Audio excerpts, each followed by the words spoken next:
Good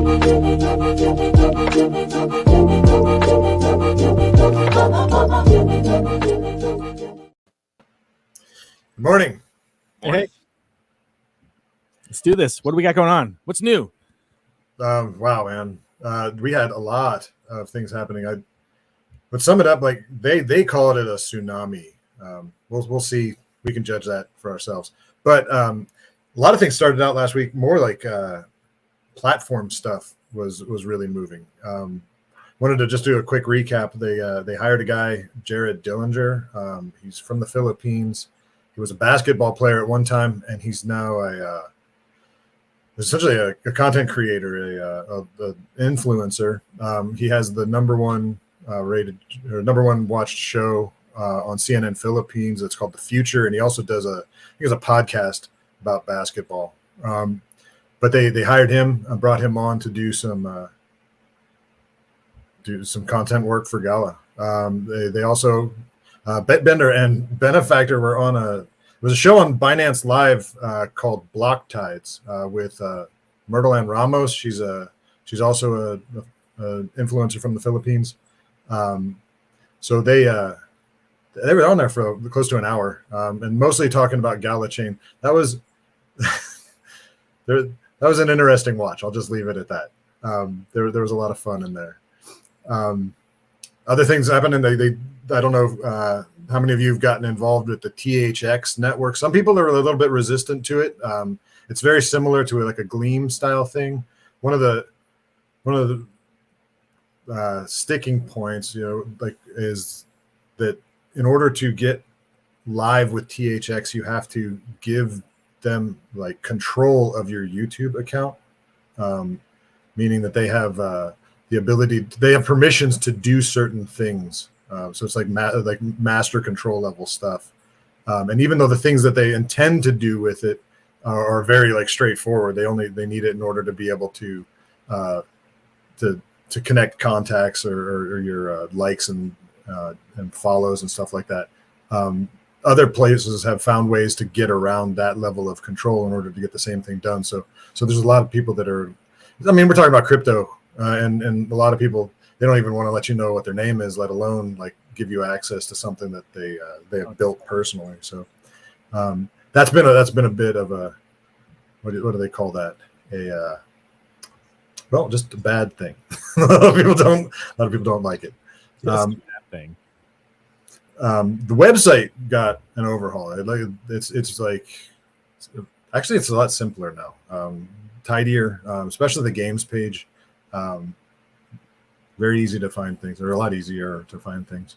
So all of this was happening, and then they announced that they were going to release their Gala Chain SDK. So we now have a link that the developers from the outside can actually begin building on Gala Chain. They got a little toolkit to work with, and I'm sure there's a bunch of support from Gala side as well. Ventit and Jehoshaphat they're pretty active answering questions about all sorts of stuff. Who knows what's going on behind the scenes, let alone in Discord. So we are at the stage where Gala Chain starts becoming more than just Gala's playground. So this could get interesting fast. I guess we'll wait and see. All of that being said, the games are what has been on Gala Chain to this point, and the newest one to launch it just started technically at 8:00 this morning. Timbo Slice is the only man in space right now in Echoes of Empire, and he is he's all alone out there. So it's kind of like a reverse space story. Usually it's like you're the last one and then you're all alone, but he's all alone now, and it's going to quickly get crowded because. And why is he all alone? What's that? When does it open for everybody else? Well, they're giving him 4 hours, and then the legendary claim owners get to come in. And then 4 hours later, you got the epic claim owners, and so on. And then tomorrow morning, tomorrow at 2 p.m. Pacific. So not morning, but it would be evening for most people. Anyway, that tomorrow, if you don't have a claim, you can get in at 2 p.m. Pacific. But what we're finding in this playtest, you can't make your claims right away. There's a tutorial that you have to wade through, and there's a specific part of the tutorial that involves you using a teleport. Now, in order to use the teleport, you're going to have your all of your ships back at the home base. So big recommendation for anyone that happens to be watching and is anticipating going out there trying to claim some of these celestial claims. Use very short-term missions, very short-term mining contracts in order to get your ships back in time, so that when you're through the process of upgrading the right components of your home base, you can just teleport instantaneously, and then that should give you access. We still don't see the claims process, and he's over 2 hours into this, so it's just something that might be able to streamline it for everybody. If you have everything at your home base, then you're able to teleport, and then from that phase, you might be able to get to the claims process from there. He had someone sitting on a legendary claim, and it had a 45-minute timer, and now he has to wait that out until it comes back with its resources. So he's almost. I think he's got like 5 minutes left in it or something like that. But he, in the meantime, he's been working on a lot of other stuff. He's working out a map in Photoshop. You can see how big the game is when he's kind of zooming around. Yeah, it's pretty. Well, pretty we nuts. still have. There's still two legendaries and an epic, I think, that are locked up. They show in the actual wallet itself on ETH. Yeah, but they don't show in the Gala app to be able to bridge them over to Gala Chain. Oh yeah. Still waiting on Gala to get on that thing, so you can actually lay those down as well. Those are mine, actually, forged in cryptos that I sent over. Oh, again, they're being managed by the collective. Being managed by the collective. Do you want to talk a little bit about that? That's an initiative that that was pretty cool. I mean, the idea of it is just to give people an opportunity that are.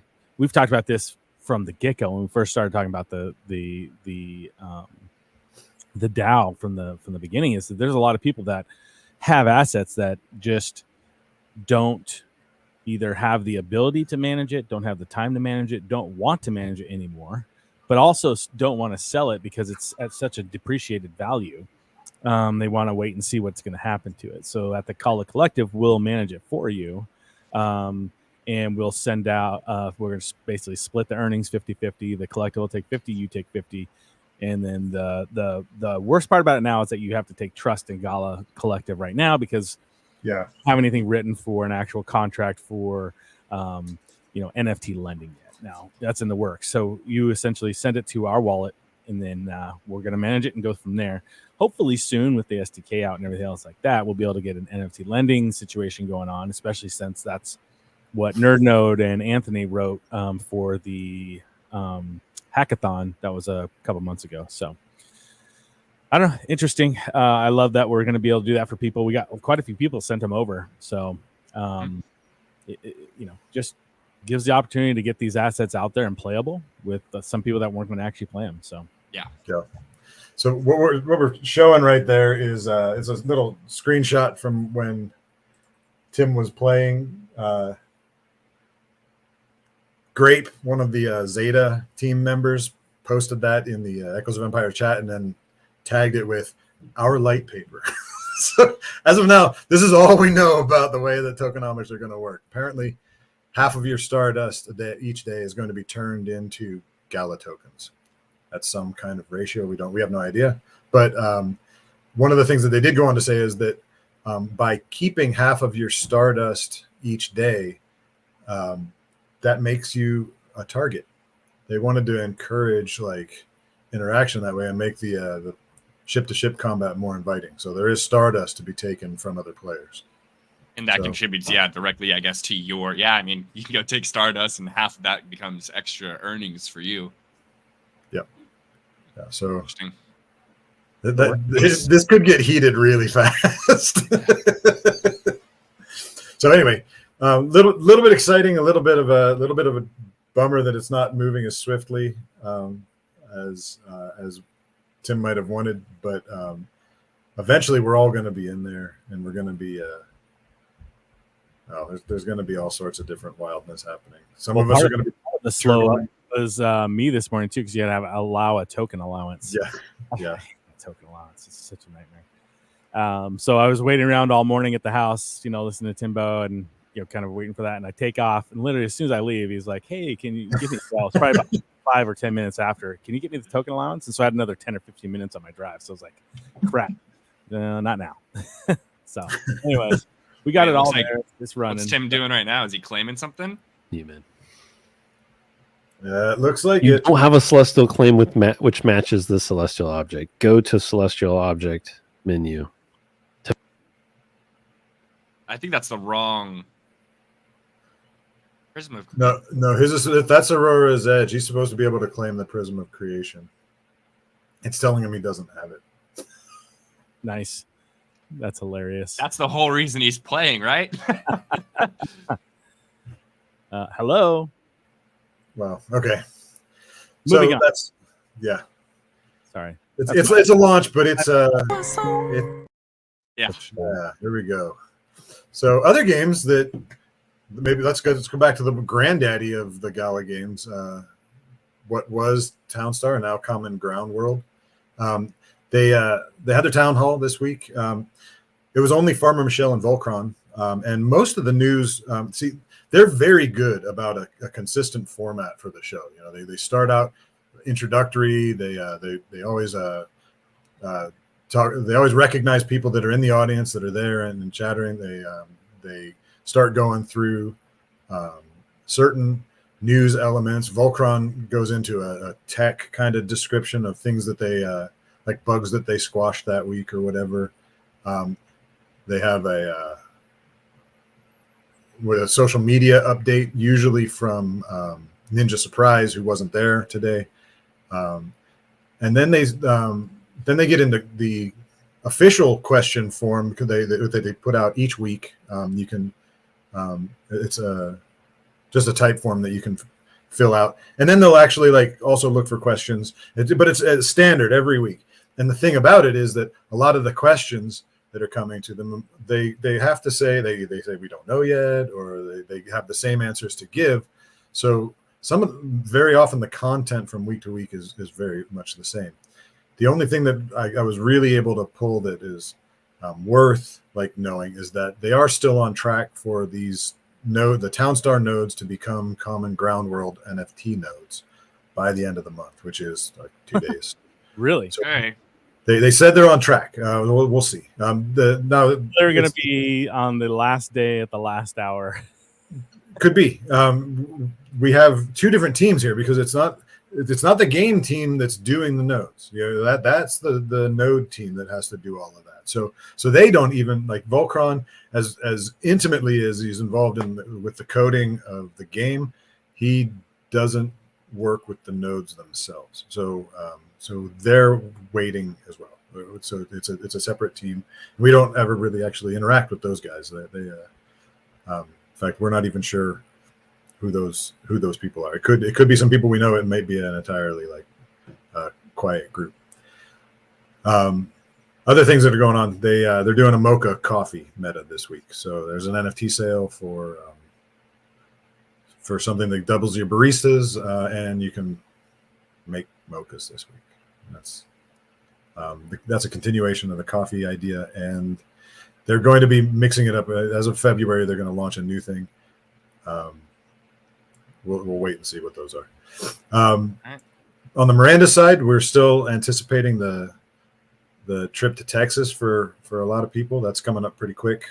But then other news was the tech update from Jason Hughes, which is, again, always consistent. One of the things that I want to add, I kind of gloss over the Miranda's Monday update. I haven't brought that in here, but Manny also posts a Miranda's Monday update, which also talks about a lot of these things. And I was thinking about it last night. I'm always posting the text that Jason Hughes puts into the chat, and because he's so interactive in there. He's answering questions. He's even speculating on things the way that they could work. He's willing to say that, and he's also willing to say, hey, listen,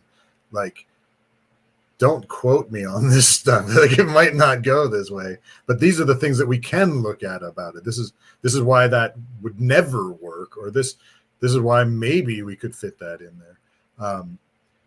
Manny's also a present, but I just haven't been calling as much attention to him. So I was feeling like, oh, maybe I'm leaving him out. And if he ever finds out that we're like only touting what Jason's up to, then he might get a little bit bummed. He deserves some credit too, because he's also very consistent with the Miranda's Monday updates. Something neat that they pulled off this week, that you can now take bread with you, so you don't have to just sit there at the stand to eat it. Maybe not every kind. There may be some that you have to still eat there, but there is going to be a portable one that you can take with you. So when your energy starts getting low, or stamina, I can't remember whether they were calling it in game, because you had your health and your stamina, or your health and your energy, and if you ran out of energy, your stamina started to drop, and you couldn't run, and that was really problematic in a lot of situations because those wolves are fast. So anyway, you'll be able to have something with you, and we'll see how effective that is. He also said that he did some work on wallet integration, so now both Ethereum and Gala Chain NFTs are registering within the game. He said, don't expect anything like the Dragon familiar for the play test, but they can see it now. So we're one step closer to them being ready to do their next playtest launch. Yeah, so I guess would that mean that you don't have to bridge? Possibly, which would be beautiful. There was a long time when Common Ground World was doing that, when they had so many different NFTs in so many different places, whether like, and they had already, for back when it was on Play Canvas, they were able to register stuff that was in your treasure chest as live for the game. You didn't even have to mint it, and they knew it was there. They were able to do that with the Godot version at first. But then as everything was migrating to Gala Chain, they turned all those old treasure chest items into an allowance, and then you needed to mint that allowance. So now allowances don't show up in game, but the minted tokens do. But like I said, you have the precedent before that they were able to read that information before. So maybe Miranda's is just going to be able to capitalize on that. And that would be convenient, because there's a lot of things in a lot of different places. And some people have a lot, like I've got a lot of exemplars, and migrating them all to Gala Chain is kind of a pricey endeavor. Hopefully they don't make us worry about that. And if they do, they do, and we'll figure it out.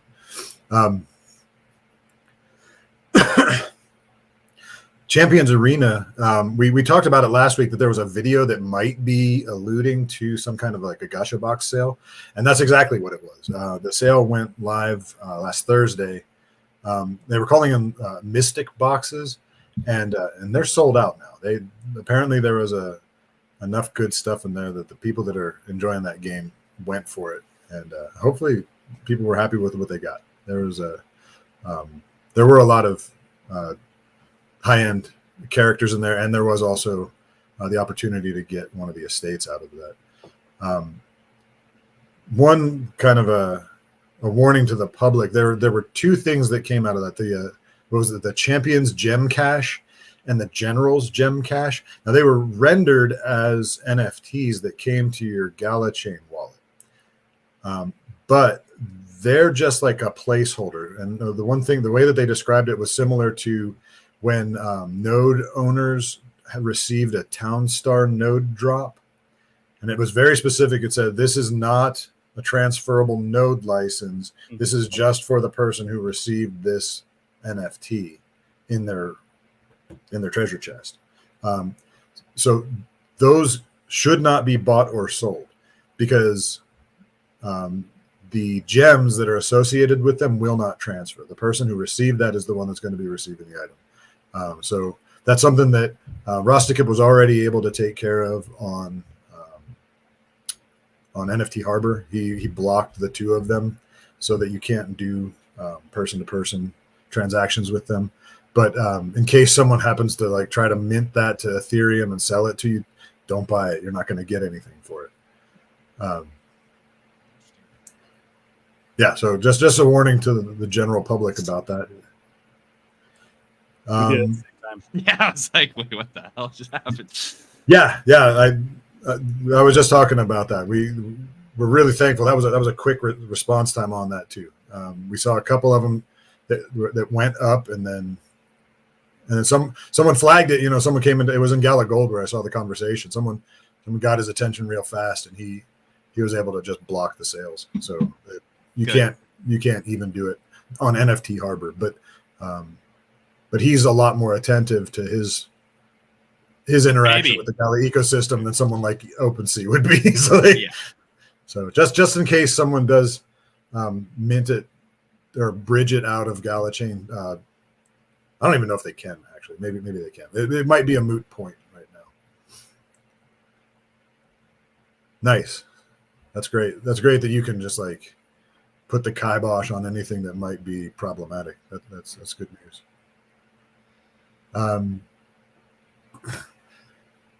There was a 24-hour break in the Eternal Paradox seasons. So like those of us who had been slogging it out for 49 days in the first one, we got a day off.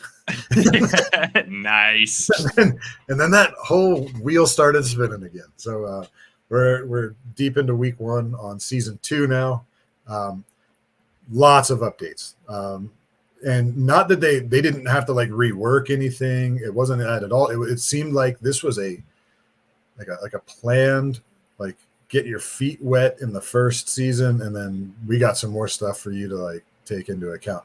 They added particularly a captain's gear thing, which gives you all sorts of speed ups and buffs and reduced timers and things like that, so it's absolutely essential to good gameplay. And if you ignore that, you do it to your own detriment. Another thing that they did, they expanded the different ways that you can earn daily prize points, and so it becomes a little bit easier for people to compete for those places and earning e-time every day. And they also did something with the way that lands give out their prize points. They wanted to make it a little bit more fair to people that couldn't be there right at the reset, whether it's because that was a time when they should be sleeping or maybe at work or something like that. So they created a 2 quota system that the first half of the land's DPPs can be harvested in the first 12 hours, but the other half don't unlock until after that 12-hour period ends.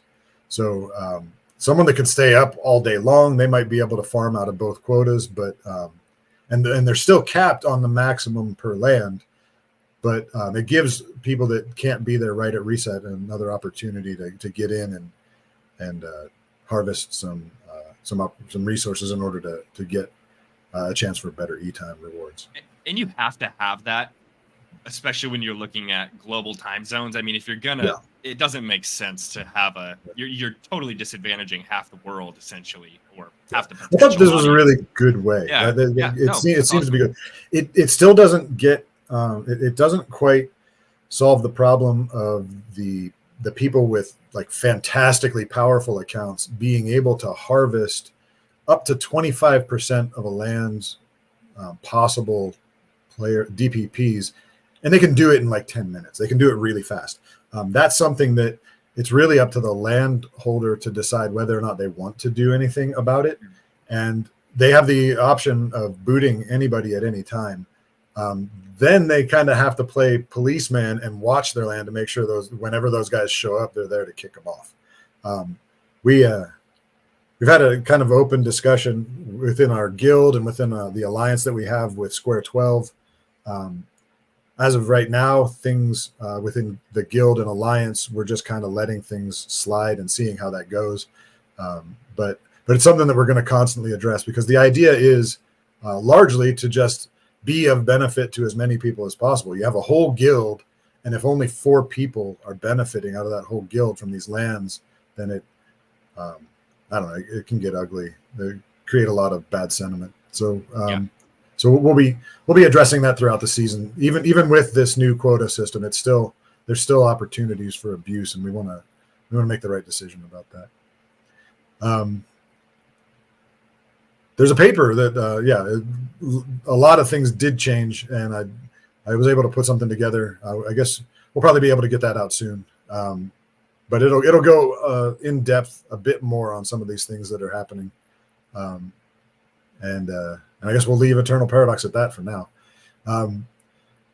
Episode 35 of Ahead of the Game. It was just Bitbender this time. He was at the on-site that they've been, apparently says they've been there for like 2 weeks now. I don't know if anyone's been tracking that too closely, but they're all together in person, just planning out 2024 and getting things ready, I guess. But he did his Ahead of the Game stream from that location.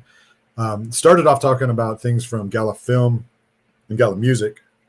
They had a production updates AMA, and so he drew everybody's attention to the link for that. You can actually go and listen to that. That link is on the Gala Film server.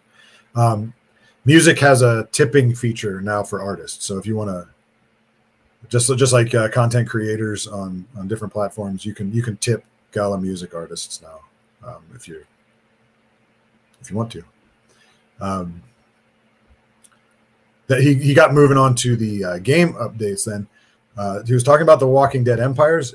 He said that there should be an update this week, and he made it sound like it was going to be the big one. The big one. What does the big one mean? The big one that resets everything. Oh, yeah, we were talking about before. Okay. Yeah, so it looks like, Dark Rift is right about there.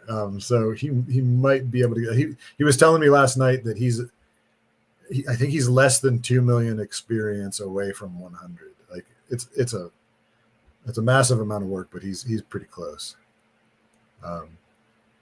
But we'll wait and see. They haven't given a date or a time or anything like that. Blake, what is going on, man?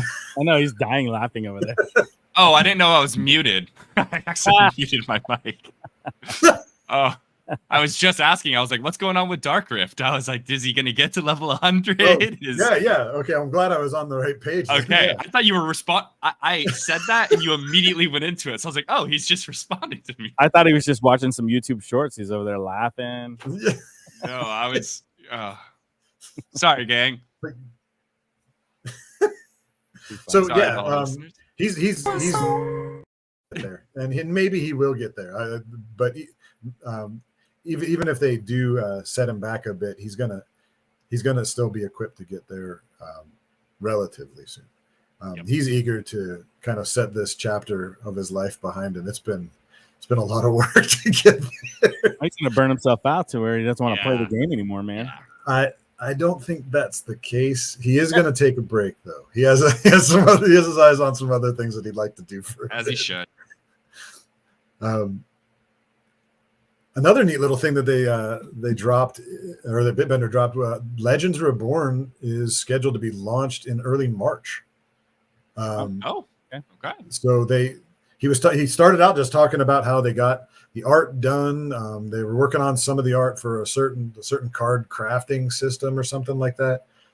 And then all of a sudden he just like, bam, should be launched in early March. Now, that's what he said. I'm not sure if they meant playtest, but he said launch. Like, so apparently they're working out tokenomics and everything. We'll have to wait and see. But that was the word as of last week's Ahead of the Game. He mentioned he read off a bunch of the announcements. He was blurring through the game segment. He kind of like got done with it. And he's like, there, we got the games done in 15 minutes. And like he was in a hurry to just get through those announcements because he wanted to answer questions. I think largely he's excited to talk about the things that are going on in Gala Chain.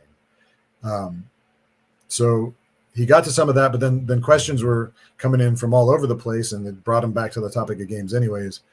There was a point at which someone was asking him about the Common Ground World nodes and the light paper for that. And he was straightforward. He says he's pretty sure that he's the bottleneck on that he's been doing other things, and as a result, that hasn't been approved. or hadn't been as of the time that they were that he was doing that show. I think he pushed that through pretty quickly because they said something they referenced in the AMA the next morning, the town hall the next morning, that it seemed like that was illegal and it should be coming soon. I'm going to say it. Yeah. And then it also came up about the Echoes of Empire light paper, that's not out, and he owned that one too. So I don't know. I mean, like, it's a confession doesn't get the job done, but that's cool to see him. Yeah, I mean, stepping up and taking accountability for the part that he plays and making sure that information gets to us. And it seems like, obviously, with Echoes launched without a light paper, it makes for a curious situation. But yeah. I mean, it's so annoying with that when they keep telling you it's coming. We're going to have it before the launch. You're going to get it. It'll be this week. No, it'll next week. Oh, the next week. Yeah. I mean, I don't know what's going on over there. It's annoying. Well, we'll piece it together, I guess. Like point in time. Tim's just running circles. You're just like, what is it? I mean, and to me, yeah. I mean, especially when you look at the earnings side of things. It's perplexing to not have documentation on how that's going to work and be thrown into it. But, I think maybe they were just so focused on making an awesome game, focused on that. So that's my glass half full look. We were also told that there was going to be a ship and blueprint sale ahead of time. Maybe they didn't do that because they don't have the light paper. The NFTs that we did buy, we bought so far out ahead of the light paper that it wouldn't matter what the light paper says. We've already got them. Yeah. But for them to try to have a sale now without us knowing anything about how it works, there would have been probably a lot of negative sentiment over that. There'll be negative sentiment when they bring it out anyway. There's always people that are going to hate on whatever they dish out. So. That's fair. That way with everything. But at least we'll have the information to work with, right? You can make an educated decision at that point. Hey, well, yeah, I was going to say the rest of the. I got to roll. I got to head out. So you guys continue forward. I did hear you had a meeting or something. Yeah, I got to leave a little earlier today though. So sorry, I got to roll early. But you guys, keep getting it. I'll chat with all you guys later. Yep. Sounds good, man. Take it easy. All right. Thanks. So, I guess, yeah. What else is there was just a little bit left. He was answering questions and then Dr. Wookie was responding in chat about some things. And all of a sudden he's just like, Dr. Wookie, you should get on here with me. And it became this I want to share that actually. Cause I was looking, I was like, wait, what? It was this totally spontaneous, co-creator moment where they just he just all of a sudden is live and behind the scenes Paul just was able to tool it out that the two of them are there together, and Dr. Wookie essentially took over filtering the questions out of different social media sites and bringing them right to Jason so that he could concentrate on the answers and not have to sit there and sift himself. There have been some Twitter fights. You're right. It's been interesting to say the least. But yeah, so the two of them, they closed out the show. A lot of what they were focusing on was Gala Chain. So they were talking about what it's capable of, what it can do for the developers that are coming online, what it's going to be able to do for the people using it within the apps, all of that. One of the things that came out in that interview with what was the Block Tides with Myrtle Ann. She was very curious about everything that was going on, and in that particular interview, Jason mentioned that one of the major differences between what you can do with Gala Chain versus other chains is that when you set up your channel, and he said they have a special name for those channels that they haven't released yet, but when you set up your channel for your particular app or whatever you're going to deploy onto the Gala Chain, you are able to set your own gas fees. So now a single channel will be responsible for gas fees to the node network based on like level of usage. But we've heard over and over again that standard usage for a channel is not going to have any gas at all. No transaction fees at all. You as the creator of a channel can bump up whatever gas fees might be there, and you'd be able to then collect those. I wonder if on the inverse side, you could also, because I know like you'll see certain projects, that are really trying to drive engagement and stuff and want to minimize that, will set up like gas stations, to cover the gas fees incurred by anyone using that. I wonder if that's going to be something they can implement as well. Say someone wants to build something that's totally free. They're like, you don't even have to pay for gas. Just come in and enjoy it. We'll pay the gas. That'd be interesting. I wonder if that's going to get worked in. Yeah, that would be neat. He was referencing that in response to the question about why would people use Gala Chain versus another place. There's Solana out there. Wow, I don't know why my mind's Solana. I love Sol so much right now. Like because I've just been messing around with it a good amount. Just there's like been stuff with like the Jupiter Dex tool and their airdrop stuff they've been doing. I mean, it is.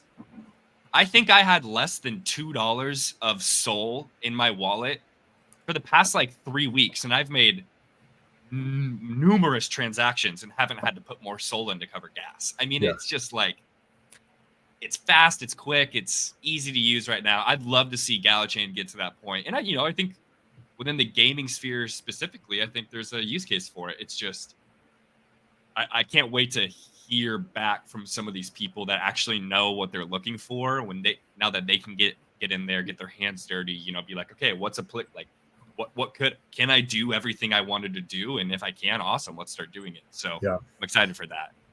To be fair to Gala Chain, like I've been using Gala Chain a lot, and it's fast, it's quick, and I haven't paid anything. Good. Okay. Well, yeah. Awesome. I haven't bridged anything either, though. I do know that the bridging fees are still. Bridging's the one. And maybe that's what I guess that's actually what I was just thinking about was Solana compared to the bridging, not actually necessarily Gala Chain usage. Yeah. The bridging thing has been an interesting one for the past. Yeah. The node situation for new channels is another kind of novel approach that he was saying that many developers, when they're trying to bring their project to a blockchain, in order to have it funded, a lot of times they have to either they go with some sort of VC, or the blockchain themselves will sometimes sponsor it or give them a loan or something like that, and that many times doesn't work out well. With the way that they run their node offerings, the public that would be interested in what they're building has the opportunity, almost like a Kickstarter, I guess. If you're buying a node, you're buying into the idea, right? And then the node is there to host the content for that particular application and receive some sort of token generation in response. And so it's not that nodes haven't been done anywhere else, but this particular way where anyone is able to set up a node structure within the wider layer one of Gala Chain, it's something that has potential, and it's a great startup mechanism for people that want to get their idea off the ground. We'll see if it works. They are really excited about the people that they've been talking to. They just haven't told us who they are yet. They still got I'm excited things in the way. So we'll be talking about that over the weeks to come, I'm sure. So with Nate gone, I guess we got one little comment from HB. I guess I want to hear you talk about it too, but my interpretation from that was previously I thought the Miranda's team had said, since they didn't have access to the totality of Gala Chain yet, they weren't sure if everything they were wanting or had planned to do would be able to work within the Gala chain model, or I wonder if he's referring to the part of where they're going to accept ETH NFTs as well. Yeah, I can dig more into exactly what their plans are. I just straight up ask Jason Hughes what he thinks. But for whatever reason, he was making sure that they would be able to functionally, that the game would be able to functionally recognize Ethereum-based NFTs, and maybe it's just for the purposes of bridging. That Could be because we saw that with Townstar. They had so many different types of contracts that it took them a while to wade through all their different NFTs to get them bridged over. or replaced on with yeah, Gala chain and we even saw that with the yeah. shipwreck crate sale. That like there was coding in some of those contracts that was interfering with them being able to put those NFTs in the crates. Yep. And so maybe the game itself will entirely be Gala chain, but they need this in order to make sure that all of the bridging works out Assets the are right way. So appropriate. Yeah. I can dig into that, and we'll get an answer back to you next week. Awesome. Well, I think that's a good stopping point. Yeah, we're right at the 45-minute mark. We're sweet. Thanks everybody. We appreciate it, hope and to see you out there. And check out Tim Tim's is still stream. live. He if you go watch Tim. If you want to get a little bit of a primer on how to deal with deep space and Echoes of Empire, go ahead and check out his live stream. He's on Twitch, YouTube. I just posted his YouTube link to it. Yeah, that's great. Comments here, so go watch him. Go make fun of him. Let's all rush him and give him some more views. Spam him. Yeah. All right, everybody. Well, yeah, let's Echoes of Empire. It's exciting. It's going to be a busy week, so we'll be pushing some information out, and see you guys next week. Thanks so much, guys. See everyone.